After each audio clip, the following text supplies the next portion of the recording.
오늘 하나님께서 우리에게 주신 말씀은 창세기 37장 18절에서 28절입니다. 창세기 37장 18절에서 28절 말씀, 제 성경으로 57페이지입니다. 구약성경 57페이지, 봉독해 올립니다. 요셉이 그들에게 가까이 오기 전에 그들이 요셉을 멀리서 보고 죽이기를 꾀하여 서로 이르되 꿈꾸는 자가 오는도다. 자, 그를 죽여 한 구덩이에 던지고 우리가 말하기를 악한 짐승이 그를 잡아먹었다 하자. 그의 꿈이 어떻게 되는지를 우리가 볼 것이라 하는지라. 루벤이 듣고 요셉을 그들의 손에서 구원하려 하여 이르되 우리가 그의 생명은 해치지 말자. 루벤이 또 그들에게 이르되 피를 흘리지 말라. 그를 광야 그 구덩이에 던지고 손을 그에게 대지 말라 하니 이는 그가 요셉을 그들의 손에서 구출하여 그의 아버지에게로 돌려보내려 함이었더라. 요셉이 형들에게 이르매 그의 형들이 요셉의 옷 그가 입은 채색 옷을 벗기고 그를 잡아 구덩이에 던지니 그 구덩이는 빈 것이라. 그 속에 물이 없었더라.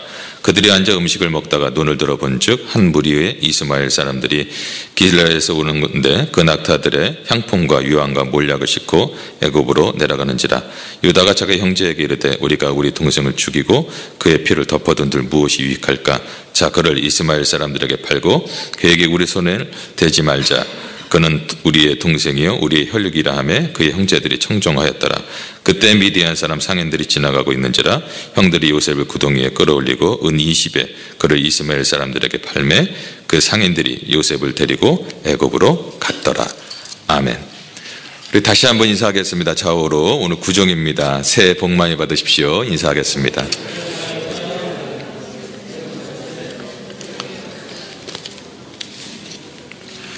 구정을 맞아서 우리 성도님들이 한국으로 또 많이 떠났네요. 예, 남기복 장로님을 비롯해서 또 안영달 집사님도 가셨는데 잘 도착하셨을 것이라 믿습니다. 이제 잘 계셨다가 또 한 두세 달 있다 오실 것입니다. 요즘 한국이 참 그 청년들, 특별히 청년들 결혼하기가 참 어렵다고 하지요. 예, 젊은이들이 취업할 수 있는 곳이 별로 없고 또 대학 공부를 하면서 학자금을 융자를 받았는데 취직하면은 그 학자금을 또 갚아야 되니까 뭐 이래저래 참 힘들고, 또 결혼하려면 한국은 전세금이 있어야 되잖아요. 전세금이 얼마나 됩니까? 한 1억 정도 있어야 되니까 결혼하기가 힘든 겁니다. 결혼을 해도 또 아이를 낳고 그리고 또 기르려면 양육비까지 해서 상당히 엄청난 돈이 들어가니까 젊은이들이 결혼할 엄두를 못 내고 있다고 합니다. 그런 내용을 보면서 참 경제가 힘들구나. 한국만 그러겠습니까? 캐나다도 상당히 경제가 어려워지고 있습니다. 오늘 말씀을 통해서 홈페이지와 또 설교 CD를 통해서 또 예배를 듣는 모든 분들이 다시 힘을 얻고 일어서는 귀한 시간이 되길 바라며 하나님의 말씀 증거하도록 하겠습니다. 토끼와 거북이라는 얘기 잘 아시죠? 토끼와 거북이가 경주에 나갔다가 토끼가 그만 지고 거북이가 이겼다, 그런 얘기가 있습니다. 이 이야기를 새롭게 패러디한 이 이야기가 있는데 사랑 이야기입니다. 어느 날 옛날에 거북이를 사랑한 토끼가 있었습니다. 토끼는 혼자만 속으로 좋아했기 때문에 아무도 토끼가 거북이를 사랑하는지 몰랐고 그리고 거북이도 눈치채지 못했습니다. 그런데 토끼가 한 가지 안타까움이 있었는데 거북이가 자기의 걸음이 느리다라는 것 때문에 자기를 너무 자학한다는 거였어요.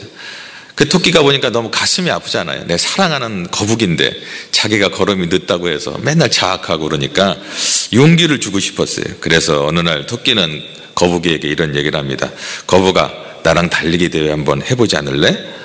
그러니까 거북이가 그날따라 좀 이렇게 투지가 생겼습니다. 그래, 질 땐 지더라도 한번 달려보자. 그래서 한번 달려보기로 했습니다. 토끼는 너무 가슴이 좋아지. 야, 잘 됐다. 그리고 이제 토끼하고 거북이가 뛰는데 순식간에 토끼가 앞에 갔죠. 그런데 멀뚱멀뚱 또 뒤돌아서서 이렇게 보면 거북이가 자존심이 상하잖아요. 그러니까 일부러 이제 잠을 자는 척 하고 있었어요. 잠을 자는 척 하다가 이제 거북이가 와서 자기를 깨워서 결승점에 같이 도착하는 그런 아름다운 것을 생각하면서 잠을 자는데 이렇게 눈을 감고 있는데 거북이가 그냥 몰래 생각하더니 그냥 가갖고 결승전에 도착해 버렸다. 그래서 토끼는 그 거북이가 자기의 마음을 알아주지 못하고 그냥 1등해 버리면서 한편으로는 기뻐하면서도 한편으로는 눈물을 흘렸다. 뭐 그런 얘기가 있습니다. 누가 웃으려고 이렇게 지어낸 얘기인지 모르지만 나름대로 좀 그럴듯한 그 이유입니다. 사실 토끼는 달리는데 명수죠. 얼마나 잘 뛰는지 모릅니다. 이 캐나다도 토끼가 꽤 있는 것 같아요. 껑충껑충 잘 뛰는데 토끼는요 오르막길은 굉장히 잘 달린다고 합니다. 왜냐하면 뒷다리가 이뻐. 뒷다리가 아주 잘 빠졌어요. 요즘에 코미디 프로에 이런 게 있습니다. 예, 좀 텔레비전 보시고 그래서 잘 뛰어요. 잘 뛰는데 내려갈 때는 이게 앞다리가 짧기 때문에 뒷다리가 길고 그래서 그 아래로는 잘 못 뛴다고 합니다. 그래서 이렇게 토끼몰이 할 때는 어떻게 하죠? 토끼를 밑으로 몰아서 토끼를 잡는다고 합니다. 토끼는 내려가는 것보다 올라가는 걸 더 좋아하죠. 사람들도 마찬가지입니다. 대부분의 사람들은 올라가는 것을 좋아하고 내려오는 것을 싫어합니다. 그러나 하나님께서는 우리를 높은 곳에 세우기 전에 먼저 내려가게 하신다라는 것을 우리가 잘 알아야 됩니다. 모세는 지금부터 약 3,400년 전에 찬란한 문화를 가진 애굽 문화의 뭐였어요? 왕자였어요. 예. 그러나 그의 나이 40이 되었을 때 하루아침에 왕자의 신분에서 어떻게 해요? 목동의 신분으로 변하게 되었습니다. 내려갑니다. 그리고 다시 40년 후에 이스라엘 백성들을 이끌고 애굽에서 탈출시키는 지도자가 되었습니다. 다윗도 마찬가지입니다. 어린 소년 다윗이 물맷돌로 블레셋 사람 누구지요? 골리앗을 쫙 쳐갖고 이겼습니다. 그러자 사람들이 사울은 천천히요 다윗은 만만히요 좋아하니까 사울이 어떻게 돼요? 다윗을 미워하고 시기해갖고 다윗이 십수년 동안 사울 왕을 피해서 아주 밑바닥까지 그렇게 내려가게 됩니다. 그러다가 그의 나이 30이 되었을 때 이스라엘을 다시 그 다스리는 왕위로 올라가게 되었습니다. 요나도 마찬가지죠. 하나님께서 니느웨에 가서 복음을 전하라고 했는데 에이 안 가. 거기 인간들 죽거나 말거나 나 신경 안 써. 그러다 어떻게 했죠? 요나가 니느웨로 가지 않고 다시스 어디요? 어디? 다시마? 다시스입니다. 다시스로 가게 됩니다. 다시스로 가다가 하나님이 진노하시죠. 그래서 어떻게 돼요? 막 파도가 치고 그래서 바다에 던져지게 되죠. 그래서 어디 무슨 물고기요? 고래? 아니 성경에는 큰 물고기라고 나옵니다. 큰 물고기 뱃속에서 며칠 동안 3일 동안 회개하고 그러다가 다시 하나님의 은혜로 나와서 선지자의 신분이 회복되어서 니느웨에 가서 복음을 전했습니다. 이처럼 하나님이 쓰는 인물들은 어떻게 해요? 바다까지 내려갔다가 다시 올라갔다라는 특징이 있다는 것입니다. 오늘 본문에 나오는 요셉도 마찬가지예요. 요셉 하면 뭐가 떠오르세요? 애굽의 총리 대신 아니면 7년 동안 흉년을 잘 막았던 그런 어떤 훌륭한 정치인으로 생각되세요? 아니면 아버지와 또 형들을 그 가문 가운데 참 기근 가운데 먹여 살린 그런 효자로 생각이 되십니까? 요셉의 어떤 인생을 손쉽게 묘사한다면 요셉은 다윗이나 어떤 요나처럼 모세처럼 V자형 인생을 살았다라고 저는 생각을 합니다. 여러분 V를 한번 그려보세요. V 한번 그려보세요. 이렇게 한번 그려보세요. V 어떻게 그려야 되죠? 여기에서 내려갔다가 다시 올라가는 것이 V입니다. 요셉의 인생이 그렇다는 것입니다. 그가 애굽의 총리 대신에 오르기까지 바닥에 떨어져 있었던 적이 있었다는 것입니다. 그가 바닥에 왜 떨어졌을까? 몇 가지 이유가 있는데 첫 번째 이유는 하나님의 섭리하심 때문에 떨어졌고 두 번째 이유는 형들로부터 미움을 받았기 때문에 인생에 떨어졌습니다. 그는 아버지 야곱이 사랑하는 아내로부터 늦게 얻은 늦둥이였습니다. 여러분 늦둥이들은 참 아버지가 더 사랑해요. 그렇지 않나요? 사랑은 내리사랑이라고 그렇게 어린 노년에 이렇게 아이를 얻으면 귀여운 것입니다. 그래서 다른 아들보다 더 사랑을 했어요. 그래서 야곱은 그 당시에 참 구하기 힘든 채색옷까지 만들어서 아들 요셉에게 만들어 주었습니다. 이제 구정이니까 우리도 이렇게 색동저고리 입고 그러잖아요. 그죠? 한국에 있었으면 벌써 다 그런 거 입고 있었을 텐데 캐나다에 사시니까 한 분도 안 입고 오셨네. 색동저고리. 그런데 문제는 창세기 37장에 보면 그의 형들이 그를 미워하여 그에게 편안하게 말할 수 없다라고 말씀하는 것처럼 요셉은 형들에게 미움을 받았어요. 그리고 엎친 데 덮친 격으로 얘가 좀 주변머리가 없는 건지 그 형들의 곡식단이 자기에게 와서 절하는 꿈을 꾸었다고 막 자랑을 하는 거예요. 형들이 뭐라고 생각하겠어요? 저것이 네가 우리를 다스리겠다라는 거야? 네가? 형들 마음에 미움이 콱 받겠죠. 그러나 어느 날 아버지 야곱이 요셉에게 세겜으로 가서 양치는 형들이 잘 있는지 알아보고 오라라고 얘기를 합니다. 요셉은 이제 아버지의 말씀에 순종해서 형들이 양을 잘 치고 있는지 어디로 가요? 세겜으로 갔어요. 갔는데 형들이 없는 거예요. 그 정도 됐으면 그냥 돌아오면 되잖아요. 아버지 갔는데 안 보이는데요. 근데 요셉은 어때요? 아버지를 너무나 사랑하고 아버지를 존경했어요. 아버지가 그래도 알아보라고 했는데, 그래서 주위 사람들한테 물어보니까 형들이 세겜에서 도단으로 갔다는 거예요. 그래서 도단으로 형들을 찾아갑니다. 근데 요셉은 이 도단에서 결코 잊을 수 없는 사건을 경험합니다. 인생의 밑바닥까지 내려가게 된 것입니다. 도단에서 양을 치던 형들이 자신들이 미워하는 요셉이 멀리서 오는 것을 보고 그를 죽이기로 계획을 한 것입니다.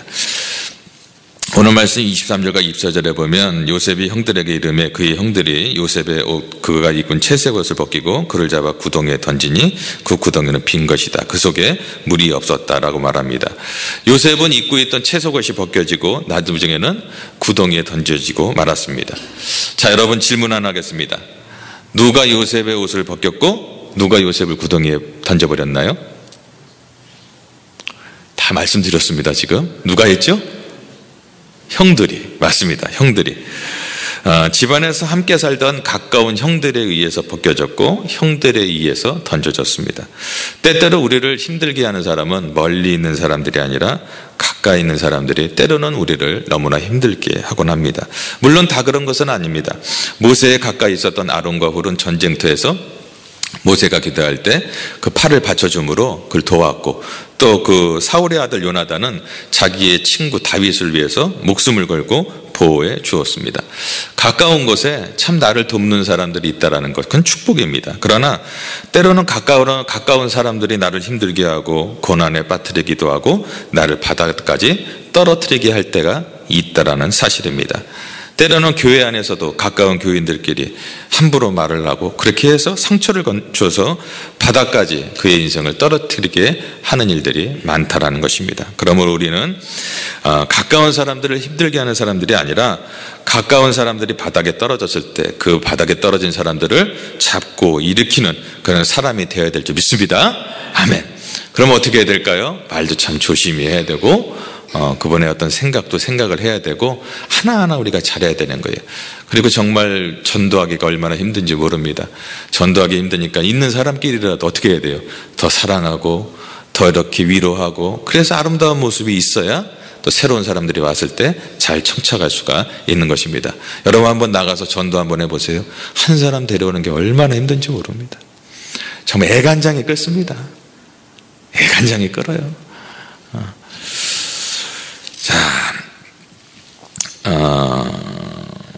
요셉은 가까운 형들에 의해서 채색옷이 벗겨지고 구덩이에 떨어지고 말았습니다. 만약 그 구덩이에 물이 있었다면 아마 요셉은 인생이 끝나고 말았을 것입니다. 그러나 하나님께서 요셉과 함께 하심으로 구덩이에 물이 없다. 이건 일부러 성경이 말하는 게 아니고 그렇게 보여준 게 아니에요. 하나님이 함께 하심을 얘기하기 위해서 구덩이에 물이 없었더라. 이제 유다의 제안에 따라서 은 20냥에 이제 그 요셉이 팔리게 되었습니다. 미디안 사냥에게 팔립니다. 요셉은 성경 최초로 인신매매를 당한 그 주인공이 되고 맙니다. 참 안 됐죠? 참 얼마나 좀 비극입니까? 그것도 남이 아닌 한 집안에서 살던 형들에 의해서 그렇게 팔려갔다라는 것입니다. 그리고 애굽의 12대장 보디발의 집에 팔려가 거기서 종살이를 하게 됩니다. 열심히 일하는 요셉을 보디발의 아내가 유혹합니다. 요셉 이리 와요. 그래서 이 유혹을 요셉이 어떻게 해요? 알았어요 한 게 아니라 거절하고 도망갑니다. 그러자 열받죠. 보디발 아내가 열받으니까 강간 미수범으로 그 요셉을 고소해버립니다. 그래서 감옥에 가게 됩니다. 요셉은 야곱이라는 당대의 부잣집 아들이었습니다. 거기서 노예가 되었고 나중에는 누명을 쓰고 죄인이 되어서 감옥에 들어갑니다. 아버지의 사랑과 총애를 받던 그 자리에서 색동옷 입고 아버지의 사랑을 받던 그 자리에서 어느 날 갑자기 바닥까지 떨어진 것입니다. 우리 주위에 보면 하루아침에 이렇게 바닥까지 떨어진 사람들이 참 많습니다. 제가 신학대학원을 다닐 때 서울역에서 지하철을 갈아탔는데 서울역에 가면 노숙자들이 참 많습니다. 요즘처럼 추운 겨울날 박스 한 장 깔고 신문지 깔고 주무시는 분들이 얼마나 많은지 모릅니다. 다행히 지금은 서울역에 노숙자 그 숙소가 생겼다고 하더군요. 너무나 감사한 일입니다. 얼마나 춥겠습니까? 그런데 거기 있는 분들 보면요, 한때 잘 나가던 사장님이 어느 날 뭐 여러 가지 이유로 밑바닥으로 추락해서 노숙자가 되었다라는 그런 신문 기사도 우리가 많이 봅니다. 계속되는 경기 침체와 친구의 부탁으로 섰던 그 빚보증이 잘못되면서 어느 날 가정이 풍지박산되어서 지하 셋방을 전전하고 있는 사람들도 많이 있습니다. 이곳 캐나다에서 참 듬직하고 그 가장이요 자상한 아빠였는데 어느 날 조금 경제가 어렵고 힘드니까는 카지노를 좀 출입하다 보니까 하루아침에 카지노에서 전 재산 다 털리고 빈 털터리가 되어서 바닥까지 떨어진 그런 그래서 일용직으로 근근히 살아가는 사람들이 캐나다에 너무나 많습니다. 그러한 상황에서 그럼 어떻게 해야 되겠습니까? 바닥까지 떨어졌을 때 하나님을 믿는 우리들은 어떻게 해야 할까? 첫째로 바닥까지 떨어졌다 할지라도 우리는 원망하지 말아야 됩니다. 이제 좀 졸릴 시간이죠. 참새 시리즈 아세요? 다 아시는 얘기인데 60년대 참새, 그때는 부부가 금술이 좋아요. 그래서 부부 참새가 딱 앉아있는데 한 마리가 탁 맞고 떨어지니까 이렇게 얘기합니다. 여보, 내 목까지 살아줘. 이제 70년대는 참새가 멀리 있는 포수를 이렇게 보고 있었어요. 그러다 총에 맞았습니다. 떨어지면서 하는 말, 나한테 윙크하는 줄 알았는데 포수가 이렇게 쏘잖아요. 윙크하는 줄 알았는데 쐈다는 거예요. 80년대에는 전깃줄에 두 마리가 앉아 있다가 한 마리가 총에 맞으면서 떨어질 때, 나 잊지 마, 바람 피지 마. 그랬더니 웃기지 마, 네가 세컨드야. 요즘에는 이렇게 말한다고 합니다. 부부 참새가 전깃줄에 나란히 앉아 있는데 당신이 먼저 앞에 앉아. 아이, 당신이 앉으라니까. 그래서 싸우다가 결국 아내 참새가 앞줄에 앉게 되었습니다. 그러다가 포수가 쏘는 총에 아내가 맞아서 서서히 죽으면서 이렇게 말합니다. 당신은 꼭 어려운 자리에 나를 앉히더니 기어이 나를 죽게 만든다고. 그러면서 당신은 내 인생에 도움이 안 돼. 설거지를 한번 도와줬냐? 뭐 그렇다고 나를 호강 한번 시켜줬냐? 벌레도 물어오지 못하는 주제에 애들이나 잘 키우겠어? 그러면서 막 바보 같은 참새가 또 새장가 된다고 옆집이나 기웃거리지 않을지 모르겠네. 제잘제잘 불평과 원망을 막 지르는 거예요. 가만히 듣고 있던 남편 그 참새가 포수에게 말합니다. 아저씨, 총 한 방 남았습니까? 왜? 남았으면 저 주둥아리 한 번만 더 쏴주세요. 원망과 불평은 죽을 때까지 고치기 힘든 난치병이다라는 말이 있습니다. 이런 사람들은 천국에 가서도 원망하고 불평한대요. 글쎄 천국 가서 왜 원망하고 불평하는지 모르지만 이게 난치병이라는 거예요. 그런데 원망과 불평을 하면 할수록 본인에게 해가 된다는 것입니다. 로마 시대 말기 율리우스 카이사스가 친구들과 귀족들을 데리고 잔치를 하게 되었습니다. 막 사람들을 데리고 잔치를 하는데 하늘에서 비가 뚝뚝 떨어지는 거예요. 굉장히 기분이 나쁜 거예요. 그래서 그 부하들에게 활로 그들의 신인 주피터를 쏘라고 명령합니다. 신하들이 어쩔 수 없이 하늘로 향해서 주피터 신, 그들이 믿고 있는 신을 향해서 쐈는데 어떻게 됐겠어요? 그 화살이 다시 떨어져서 자기들이 맞아서 많은 사람들이 다쳤다고 합니다. 이처럼 우리가 원망과 불평을 하는 것은 화살을 하나님께 쏘는 것과 비슷합니다. 우리가 하는 원망과 불평은, 화살은 절대로 하나님께 도달하지 못하고 오히려 그 원망과 불평이 우리의 머리나 심장으로 떨어지게 되었다는 것입니다. 그러므로 원망과 불평은 우리에게 불행을 가져다 준다. 행복한 마음과 평안한 마음을 무너뜨리는 것이 원망과 불평입니다. 또한 불평은 성경은 죄라고 말합니다. 하나님께서 싫어하는 것이 많은데 그 중에서 원망과 불평을 싫어하십니다. 출애굽기 16장 7절에 보면 하나님께서 너희가 자기를 향하여 원망함을 들으셨습니다. 또 민수기 14장 27절에 보면 나를 원망하는 이 악한 회중에게 내가 어느 때까지 참으랴. 이스라엘 자손이 나를 향하여 원망하는 바 그 원망한 바를 내가 들었다라고 말씀하고 있는 것처럼 하나님께서는 우리의 원망하는 소리를 듣고 계신다는 거예요. 우리가 속으로 중얼중얼 거린다든지 고함을 치면서 원망을 한다든지 골방에서 둘이서 소곤소곤 원망을 한다든지 하나님께서 우리의 원망하는 소리를 다 듣고 계시는 것인 겁니다. 따라서 우리는 할 수만 있으면 원망과 불평을 하지 말아야 되는 것입니다. 성경 어디에서도요 요셉이 원망과 불평했다는 소리를 들을 수가 없습니다. 환경을 보면 요셉은 얼마든지 원망하고 불평할 수 있었습니다. 그 애가 채색 옷을 벗기고 그를 죽이기 위해서 구덩이에 던져놓은 형들을 얼마든지 원망할 수 있어요. 형 그럴 수 있어? 내가 가만 안 두겠어. 그는 미디안 상현에 팔렸을 때 보디발의 집에서 노예 생활을 했을 때 억울하게 누명을 쓰고 감옥에 갇혔을 때 얼마든지 원망할 수 있었고 하나님께 손가락질하면서 하나님 너무하시는 거 아닙니까? 라면서 이렇게 소리도 칠 수 있었습니다. 그러나 요셉은 그렇게 하지 않았습니다. 요셉은 누구도 원망하지 않았어요. 오늘 이러한 모습이 저와 여러분에게 필요한 모습인 줄 믿습니다. 어떠한 모습에서도 원망하지 않고 어떠한 상황에서도 불평하지 않는 그러한 삶을 살아야 되는 것입니다. 고린도전서 10장 10절에 보니까 그들 가운데 어떤 사람들이 원망하다가 멸망시키는 자에게 멸망하였다라고 말씀합니다. 그러니까 이스라엘 백성들이 원망하다가 광야에서 어떻게 해요? 젖과 꿀이 흐르는 가나안 땅에 단 한 사람도 들어가지 못하고 죽었다라는 것입니다. 그러나 사도행전 16장 25절과 26절에 보면 한밤중에 바울과 실라가 기도하고 하나님을 찬송하며 큰 지진이 일어나 어떻게 해요? 옥토가 움직이고 문이 열리고 모든 사람이 메인 것이 다 벗겨졌다라고 성경은 말합니다. 바울과 실라는요 불평과 원망 대신 뭐 했어요? 기도와 찬송을 했다라는 거예요. 두 사람은 빌립보에서 전도를 하다가 점치는 귀신 들린 자를 고쳐주었어요. 복음을 전했어요. 귀신 들린 자를 고쳐줬어요. 바울과 실라는 그렇게 했다라는 거예요. 그런데 복음을 전했음에도 불구하고 고쳤음에도 불구하고 뭐라고요? 억울하게 매를 맞고 쇠라고 억울함을 찬 채 감옥에 갇히게 되었습니다. 이 정도 됐으면 어떻게 됐겠어요? 원망하고 불평할 만 하진 않아요? 하나님 내가 뭘 잘못했어요? 하나님 내가 복음을 전한 것뿐인데 그런데 오히려 그들은 뭐라 했다고요? 기도와 찬송을 했다. 그러자 매여 있는 것들이 다 벗어지고 문들이 열어지는 그러한 기적이 일어났다는 것입니다.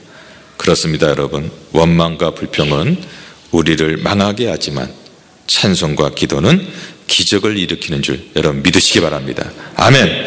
그러므로 이스라엘 백성들처럼 원망하고 불평함으로 어려움을 당하지 말고 바울과 실라처럼 찬송하고 기도함으로 여러분들이 매인 것들이 다 풀어지고 닫힌 문들이 열리는 그런 귀한 2012년도가 되기를 주의 이름으로 축원합니다. 아멘. 이 원망과 불평이 싹 없어졌어요. 그죠? 우리 입에서 싹 없어지는 거예요. 뭐래도 감사, 뭐래도 찬양, 뭐래도 기쁨이에요. 둘째로 이제 바닥까지 떨어졌다고 할지라도 우리가 이 기회를 잘 선용해야 됩니다. 성경을 보면 요셉과 형통이라는 단어가 늘 따라다니는데 창세기 39장에 보면 그가 형통했다는 말이 3번이나 나옵니다. 형통한 삶, 영어로 뭐죠? Successful life. 형통했다. 여러분 제가 한번 질문하겠습니다. 요셉이 형통한 삶을 살 수 있었던 이유가 무엇입니까? 그가 뛰어난 지혜가 있었을까요? 능력이 있었을까? 아니요. 그가 꿈꾸는 자였기 때문에? 아니요. 그가 형통한 삶을 살 수 있었던 것은 그가 늘 하나님이 자기와 함께 하심을 믿었기 때문에 그가 형통한 삶을 산 줄 믿습니다. 아멘. 그는 인신매매범들에게 팔려갔을 때나 보디발의 집에서 노예 생활을 할 때나 억울하게 누명을 쓰고 감옥 생활을 할 때나 항상 하나님이 함께 하심을 믿었습니다. 그리고 바닥으로 추락할 때마다 시간을 허투루 보내지 않았습니다. 바로의 친위 대장이었던 보디발의 집에서 종살이를 할 때도 그는 최선을 다해서 일했습니다. 기가 막히지 않아요, 종살이 하는데. 그런데 그는 얼마나 최선을 다하고 충성을 했던지 보디발이 어떻게 했어요? 음식 만드는 것만 빼놓고 그 집안의 모든 것을 관할하는 그런 어떤 가정 총무로 그를 삼았습니다. 억울하게 누명을 쓰고 감옥에 들어갔어요. 그는 그러나 거기서 좌절하거나 어떤 비관해서 어떤 막 원망하고 불평하지 않았습니다. 요셉이 들어간 감옥은요, 특별한 감옥이었습니다. 그것은 폭력배나 사기범, 어떤 잡범들이 들어가는 것이 아니라 왕 곁에서 잘못을 저지른 그런 중범죄들이 들어가는데, 그가 들어간 감옥은 아이러니하게 당시에 최고의 엘리트들이 모여있던 장소였습니다. 요셉은 그 감옥에서 얼마든지 한숨 쉬고 그리고 원망하고 불평하면서 시간을 때울 수도 있었어요. 뭐 하겠어요? 감옥에서 뭐 하겠어요? 그런데 그는 그렇게 하지 않고 엘리트들을 만나면서 차근차근 실력을 쌓았습니다. 요셉은 감옥 안에서 정치, 경제, 외교 등 국정 전반에 걸쳐서 특별한 교습을 받았어요. 돈 한 푼 들이지 않고 당대 최고의 실력자들에게 개인 레슨을 받은 거예요. 그 감옥에서. 요셉은 밑바닥까지 떨어졌지만 실망하지 않고 주어진 기회를 선용한 것입니다. 오늘 효자 이야기가 있는데, 사랑하는 어머니가 중병에 걸리자 이 아들이 의원에게 찾아갔습니다. 그 의원이 얘기하기를 3년 묵은 쑥을 어머니한테 먹이면 어머니가 난다. 그리고 나서 이제 효자는 어머니를 위해서 3년 동안 쑥을 구하러 다녔습니다. 3년 동안 쑥을 구했는데 끝내 구하지 못했습니다. 어머니가 어떻게 됐을까요? 죽었습니다. 동네 사람들이 수근수근거립니다. 어이구, 어리석은 사람. 진작 쑥을 심어서 키웠으면 3년이라는 세월 동안 해갖고 어머니를 살렸을 텐데, 이 아들이 백방으로 어머니를 구한다고 쑥을 구하러 다녔지만 오히려 그 수고가 다 헛수고가 되었다. 현명한 사람이라면 먼저 쑥을 심어놓고 쑥을 구하러 다녔을 것입니다. 주위에 보면 이렇게 어리석은 이 아들처럼 어리석게 바쁘게, 그냥 뭘 하는지 모르고 바쁘게 돌아다니는 사람들이 너무나 많습니다. 갈라디아서 6장 7절에 보면 스스로 속이지 말아라. 하나님은 업신여김을 받지 아니하시나니 사람이 무엇이든지 심든지 그대로 거두리라. 하나님께서는 우리에게 무엇으로 심든지 그대로 거두겠다라고 성경은 말합니다. 우리가 준비한 그릇만큼 채워주시는 거예요. 열왕기하 4장에 보면요, 남편을 잃고 두 아들과 살아가는 과부 이야기가 나옵니다. 남편을 잃은 것도 힘든데 빚 때문에 두 아들까지 어떻게 해요? 빼앗기게 생겼어요. 너무나 가슴이 아프잖아요. 엘리사를 찾아갑니다. 어떻게 되겠습니까? 내가 지금 이 빚 때문에 두 아들까지 잃게 되었습니다 라고 얘기하자 엘리사 선지자가 네 집에 무엇이 있느냐? 그러자 그 여인이 뭐라고 해요? 기름 한 그릇이 있습니다. 그러자 엘리사 선지자가 그에게 말합니다. 너는 밖에 나가서 모든 사람들을 다니며 이웃들에게 그릇을 빌려라. 그리고 그릇을 빌리되 조금만 빌리지 말고 많은 그릇들을 빌려라. 그리고 그 두 아들과 함께 어디요? 방에 들어가서 문을 걸어 잠그고 기름을 부어서 차는 대로 옮겨 놓아라. 저는 이걸 믿었다라는 게 참 이 여인도 믿음이 참 대단하다. 기름 한 그릇밖에 없는데 그릇 빌려다가 어쩌겠다라는 거예요. 도대체 기름을 부어라 그 말을. 근데 그 여인은 믿고 그릇을 빌려왔어요. 근데 더 중요한 건 열왕기하 4장 6절에 보면 그릇이 다 찬지라 여인이 이들에게 이르되 아들아 또 그릇을 가져오라. 그렇게 얘기하니까 아들이 말하되 그릇이 떨어져서 없나이다. 그러자 곧 기름이 그쳤더라. 여러분, 기름이 언제 그쳤어요? 빌려온 그릇이 더 없을 때 기름이 없어져 그쳤더라. 여러분, 하나님께서는 우리가 준비한 만큼 준비된 그릇대로 채워주는 줄 믿으시기 바랍니다. 아멘. 하나님은 우리가 준비한 만큼 역사하는 거예요. 우리 청년들도 여러분 기억하세요. 여러분들이 준비한 만큼 하나님이 역사하는 거예요. 청년의 때 얼만큼 기도를 쌓았냐, 얼만큼 하나님을 섬겼냐, 얼만큼 하나님의 말씀을, 얼마나 하나님을 위해서 살았냐에 따라서 여러분들의 그릇이 달라지는 거예요. 저는 장담합니다. 지금 이 주일날 참 이 황금 같은 시간에 유학생들이 여기 와서 앉아있다는 건 하나님께서 큰 기름을 부어주실 줄 믿습니다. 아멘. 대단한 우리 청년들이에요. 얼마나 놀고 싶겠습니까? 유혹이 얼마나 많겠습니까?